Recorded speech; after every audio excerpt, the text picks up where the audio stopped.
हमने प्लेन की इक्वेशन याद करी थी। पहली इक्वेशन हमने याद करी थी प्लेन की general equation r vector dot n vector equals to q. ठीक है, एक प्लेन की इक्वेशन याद करी थी जिसमें परपेंडिकुलर डिस्टेंस पी थी और वो नॉर्मल टू द प्लेन या परपेंडिकुलर टू द प्लेन थी, तो उसकी इक्वेशन थी r vector dot n cap equals to p. General equation होती है r vector dot n vector equals to p q. जिसने असाइनमेंट नहीं लिया वो इंस्टीट्यूट से आके ले लो। ठीक है, नेक्स्ट है आपका एक ऐसे प्लेन की इक्वेशन जो वेक्टर ए से पास हो रही है और एन वेक्टर के परपेंडिकुलर है, तो r vector minus a vector dot n vector equals to कितना होता है? 0। कल हमने 3 पॉइंटों से पास होने वाली इक्वेशन की बात कर ली थी, x minus x1 y minus y1 z minus z1 x2 minus x1 y2 minus y1 z2 minus z1 x3 minus x1 y3 minus y1 z3 minus z1 का डिटरमिनेंट इक्वल्स टू 0।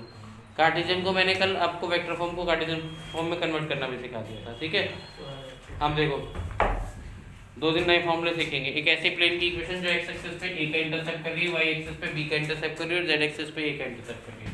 देखो आपका Cartesian plane है, ये एक plane है, x axis पे तो a का इंटरसेप्ट कर रहा है, y एक्सिस पे b का इंटरसेप्ट कर रहा है और z एक्सिस पे कितने का इंटरसेप्ट कर रहा है? c का। तो इस प्लेन की अगर इक्वेशन निकालनी हो, देखो x एक्सिस पे कितने का इंटरसेप्ट है a का, y एक्सिस पे कितने का इंटरसेप्ट है b का और z एक्सिस पे कितने का इंटरसेप्ट है c का। तो इसकी इक्वेशन होती है x upon a plus y upon b equals plus z upon c equals to. ठीक है, एक ऐसे प्लेन की इक्वेशन जो x एक्सिस पे कितने का इंटरसेप्ट करती है, y एक्सिस पे कितने का इंटरसेप्ट कर रही है, z एक्सिस पे कितने का इंटरसेप्ट कर रही है, क्या होती है equation? x upon a plus y upon b plus z upon c equal to 1। Exercise निकाल लो 11.3 पेज नंबर 493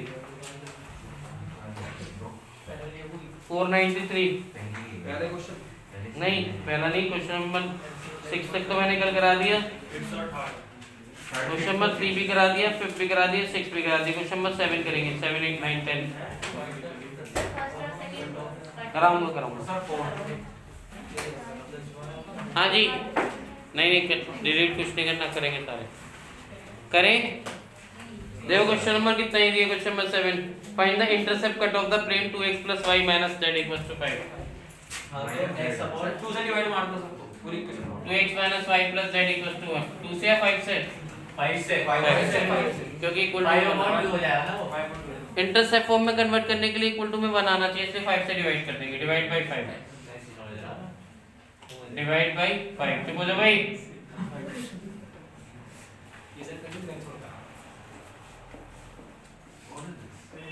ये आ जाएगा x upon 5/2 y upon -5 z upon 5 equals to 1। तो a कितना आ गया? 5/2।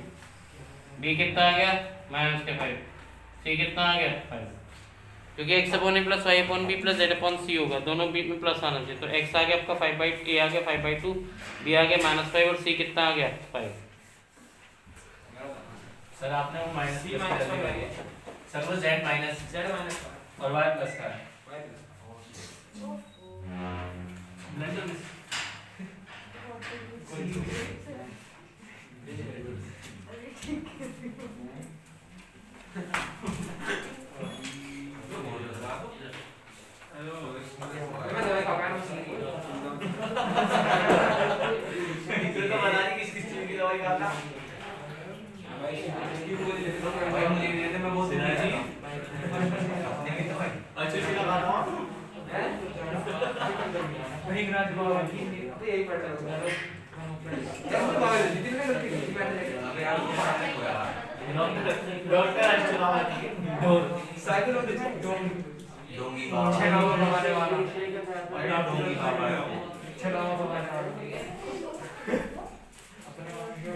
हाँ जी, सही तो है। x एक्सिस पे a का इंटरसेप्ट कितना आ गया? 5/2। y एक्सिस पे कितना आ गया? 5 और z एक्सिस पे कितना आ गया? -5। कोई प्रॉब्लम किसी को? No sir. करो जल्दी। नेक्स्ट क्वेश्चन कौन सा करेंगे? Question number 8। क्वेश्चन नंबर 8 में कह रहा है find the equation of the plane with intercept 3 on y axis. y axis पे कितने का इंटरसेप्ट है and parallel to z axis. देखो जैसे हमने 9th क्लास में 10th क्लास में पढ़ा था 11th में स्ट्रेट लाइन की इक्वेशन या 10th में पैरेलल टू एक्स एक्सिस क्या होती थी y equals to something, parallel to y axis क्या होती थी x इक्वल्स टू समथिंग। यहाँ पे y एक्सिस पे 3 का इंटरसेप्ट है, तो y एक्सिस पे 3 का इंटरसेप्ट है तो y एक्सिस पे कितना आएगा 3, y/3 इक्वल्स टू कितना आ जाएगा 1। x भी 0 हो जाएगा और z भी क्या हो जाएगा 0। x का कोएफिशिएंट और z के कोएफिशिएंट 0 होंगे। अगर इक्वेशन x एक्सिस के पैरेलल होती तो आती थी y equals to something, y axis के पैरेलल होती तो क्या होती थी x इक्वल्स टू समथिंग। यहाँ पे उसने बोला है कि z और x प्लेन के पैरेलल है, तो उसमें z का कोएफिशिएंट भी 0 होगा, x का कोएफिशिएंट भी 0 होगा, बस y का कोएफिशिएंट दे रखा है क्योंकि y एक्सिस पे 3 कितने का इंटरसेप्ट कर रहा है 3 का, तो y एक्सिस पे 3 का इंटरसेप्ट कर रहा है y/3, ये भी खत्म हो गया ये भी खत्म हो गया equals to 1, y equals to कितना आ गया 3 आ गया। तो क्वेश्चन नंबर कौन सा हो गया 8। नेक्स्ट क्वेश्चन नंबर आपका 9th 10th और 11th क्वेश्चन इंपॉर्टेंट है। उसने बोला है find the equation of the plane intersection of this and this and passes to the point this. जब भी प्लेन में ये कंसेप्ट आएगा कि दो प्लेनों के इंटरसेक्शन से पास हो रहा है तो हम क्या लिखेंगे first plane plus lambda into second plane. जिस पॉइंट से पास हो रहा है एक्स वाई जेड की वैल्यू वो रख देंगे, उससे लैम्डा आ जाएगा, क्वेश्चन सॉल्व हो जाएगा। देखो करते हैं। इंटरसेक्शन में हमें बेसिकली लैम्डा की वैल्यू निकालनी होती है, first plane plus lambda into second plane. ठीक है, क्वेश्चन नंबर इसमें क्या कह रहा है, इसमें 2 की वो है क्या नाम है सर, इसमें 2 से फर्क नहीं पड़ेगा,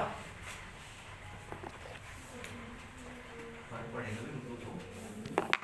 हाँ जी यस सर। फर्स्ट प्लेन कितना दे रखा है 3x minus y plus 2z -4 = 0। First plane 3x minus के y प्लस का 2z माइनस के 4। Required equation of plane, required equation of plane first plane plus lambda into second plane. Second plane कितना आपका x plus y minus z, x plus y minus z plus z minus 2 equals to 0। यह आ जाएगा आपका 3x minus के y plus का 2z minus के 4 plus का lambda into x lambda into y lambda into z minus का 2 lambda equals to 0। यहाँ से x कॉमन आएगा, अंदर बचेगा 3 प्लस लैम्डा, y कॉमन आएगा माइनस के 1 प्लस लैम्डा, z कॉमन आएगा 2 प्लस लैम्डा, उसके बाद आगे प्लस माइनस के 4 माइनस के 2 लैम्डा इक्वल्स टू 0। ठीक है यहाँ तक। इससे क्या हुआ, अब ये प्लेन जो है इस पॉइंट से क्या हो रहा है पास हो रहा है, रिक्वायर्ड इक्वेशन ऑफ प्लेन किस पॉइंट से पास हो रहा है 2, 1 2, 1, तो ये इसको सेटिस्फाई कर देंगे। 2 into 3 plus lambda 2 into minus 1 plus lambda और 1 इंटू 2 प्लस लैम्डा माइनस के 4 माइनस के 2 लैम्डा इक्वल्स टू 0। x की जगह हमने रख दिया 2, y की जगह क्या रख दिया 2 और z की जगह क्या रख दिया 1। इससे क्या आ जाएगा हमारे पास लैम्डा की वैल्यू, लैम्डा की वैल्यू हम पुट कर दें, रिक्वायर्ड इक्वेशन ऑफ प्लेन आ जाएगी। यह आ जाएगा 3 to the 6 प्लस के 2 लैम्डा माइनस के 2 प्लस के 2 लैम्डा प्लस के 2 प्लस के 2 लैम्डा माइनस के 4 माइनस के 2 lambda equals to 0।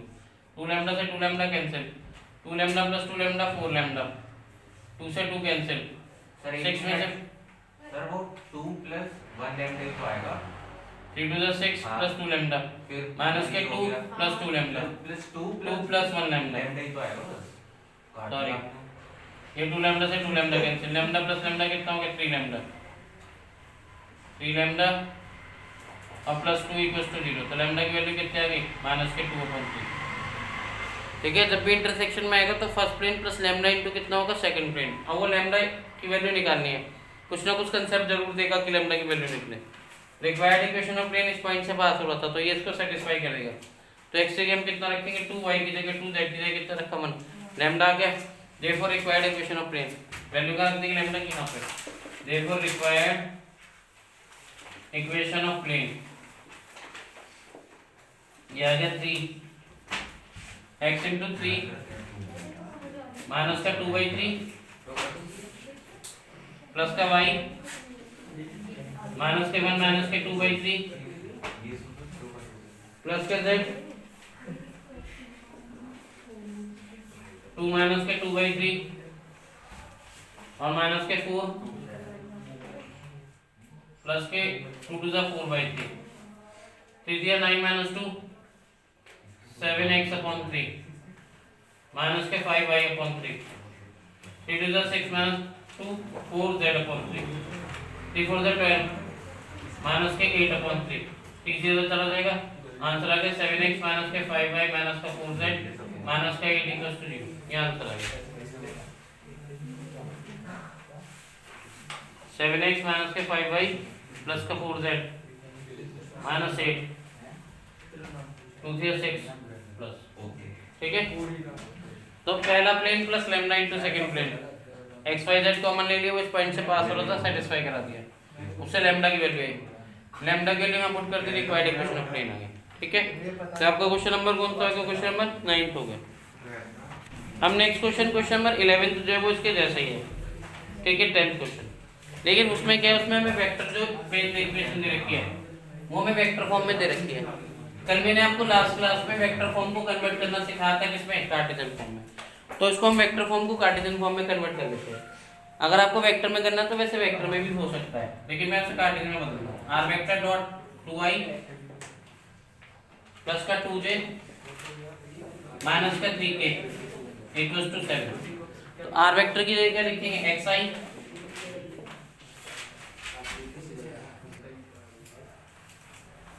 Next video में कंटिन्यू करेंगे। क्लियर? Thank you.